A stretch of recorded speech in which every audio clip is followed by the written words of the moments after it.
Bonjour, ce matin nous allons faire une petite revue des indices européens. Donc je vous ferai quelques commentaires concernant la reprise technique assez importante qu'on a vue depuis quelques semaines, qui est très corrélée avec les mouvements sur les devises. Ensuite, on fera un petit point pour justement en liaison avec la reprise des indices européens sur le dollar. Donc je vous montrerai que le dollar arrive, même s'il est fort, sur un niveau de surachat assez important. Et enfin, on terminera par un petit point sur l'indice S&P 500 qui reste globalement faible, ainsi que l'indice MSCI World ex-USA. Donc, premier graphique, si on regarde la corrélation entre l'Eurostoxx 50 et le dollar, donc là je vous ai mis un graphique dollar contre euro. On voit qu'il y a une très forte corrélation, c'est-à-dire que la reprise technique importante qu'on voit sur les indices européens est très fortement corrélée avec le rebond technique du dollar. Donc là, vous voyez le dollar contre euro en bleu. Donc toute la question est de savoir est-ce qu'on va avoir un vrai retournement haussier du dollar à partir des niveaux actuels, auquel cas on pourrait s'attendre à une poursuite du rebond des marchés européens, ou au contraire est-ce qu'on est face à un rebond technique uniquement temporaire du dollar dans une figure qui reste globalement baissière. Donc pour répondre à cette question, voilà, donc je vous montrerai un graphique de l'euro-dollar. Donc ce qu'on peut voir, c'est que l'euro-dollar a clairement, depuis 1 à 2 semaines, fait un retournement significatif. Donc on a clairement enfoncé la zone des 1,22, qui était pour moi une zone de support assez importante. On a cassé ces droites de support haussière qui étaient en place depuis à peu près un an. Donc le retournement est significatif. Est-ce qu'on a un vrai un reversal moyen terme de l'euro-dollar? Pour l'instant, c'est pas encore très clair. Ce qu'on peut voir, c'est que l'euro-dollar est uniquement de retour sur sa moyenne mobile de 100 jours qui reste haussière. Il commence à être relativement survendu. Donc ce qu'on peut voir, c'est que c'est la plus forte survente de l'euro-dollar depuis fin 2016. Donc ça, d'un point de vue technique, ça appelle plutôt à une correction haussière, donc à un rebond de l'euro contre le dollar à court terme. En tout cas, c'est pas un bon timing pour aller acheter du dollar contre euro.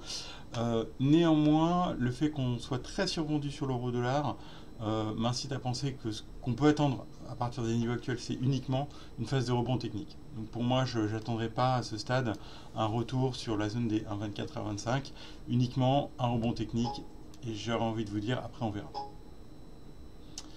Si on met en parallèle le rebond de l'Eurostoxx 50, donc ce qu'on peut voir, c'est qu'on a effectivement une phase de rebond qui est très significative.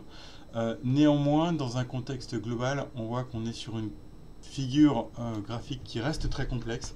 Donc pour l'instant, on est sur une phase de rebond technique de court terme. Donc c'est toujours pour moi un trading buy dans un range qui reste relativement complexe.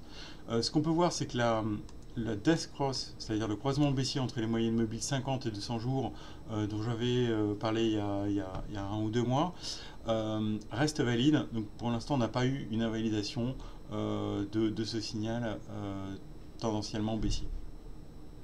Donc une situation qui reste assez complexe sur les indices européens en dépit du rebond récent et une très forte corrélation entre le rebond du dollar et des marchés européens.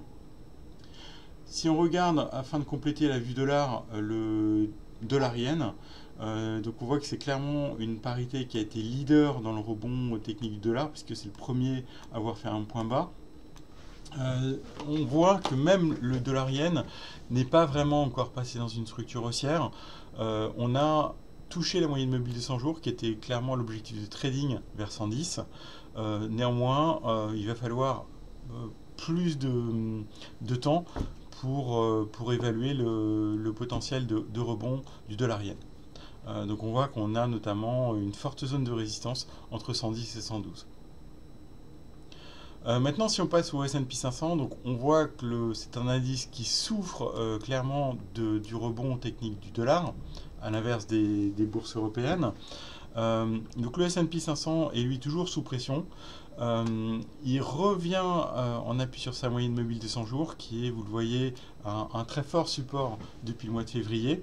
On a eu à nouveau hier soir une très belle réaction sur cette moyenne mobile de 100 jours. Donc on voit que les haussiers sont toujours très actifs autour de cette moyenne mobile de 100 jours. Donc ils continuent à acheter les creux. Néanmoins, la structure technique est assez fragile depuis quelques mois. Donc on voit que tôt ou tard, le risque, c'est d'avoir une cassure de cette moyenne mobile de 100 jours avec une poursuite de la correction. Donc le risque à la baisse en cas de rupture de la zone des 2006-2550, c'est d'aller toucher le prochain Fibonacci qui est vers 2470. Ça, c'est un graphique qui est assez intéressant, qui montre l'effet devise sur l'évolution récente des marchés mondiaux. Donc vous avez l'indice MSCI World excluding USA en dollars.